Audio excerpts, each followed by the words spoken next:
दोस्तों, आज की उर्दू डिक्शनरी में बात होगी लफ्ज़ कदा पर और दूसरा लफ्ज़ ख़याबा पर। सबसे पहले बात करेंगे लफ्ज़ कदा पर, जिसका मतलब होता है ठिकाना, आमाजगाह, जगह, मकाम, घर और खाना। आम तौर पर ये एक सफिक्स के तौर पर इस्तेमाल होता है, जैसे मैं कदा। ग्रह स्थान अधिकतर शब्दांत में आता है, यानी अल्फाज के आखिर में आता है। हैबिटेशन, हाउस, एडोब, सेंटर और प्लेस जैसे अल्फाज इसके लिए हम इंग्लिश में इस्तेमाल करते हैं। जुमले में कुछ लोगों के पास इशरत कदा होता है। इशरत कदा का मतलब बहुत आलीशान घर, और किसी के पास सर छुपाने को छत भी नहीं होती। तो इस तरह से इस्तेमाल होता है इशरत कदा, मैं कदा।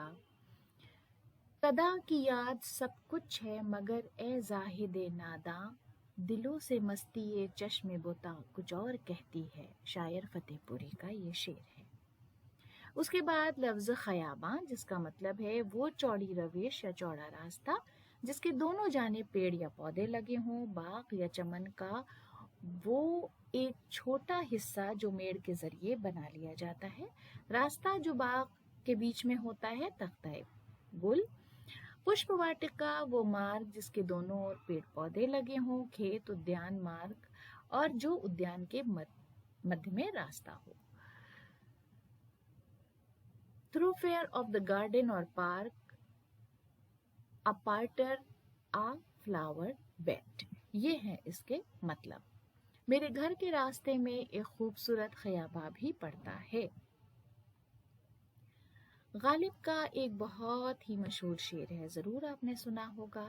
जहाँ तेरा नक्शे कदम देखते हैं, ख़याबा ख़याबा इरम देखते हैं। तो दोस्तों, इसी खूबसूरत शेर के साथ आज का वीडियो ख़त्म करते हैं। अगले वीडियो में आपसे फिर मुलाकात होगी। वीडियो देखने के लिए बहुत बहुत शुक्रिया।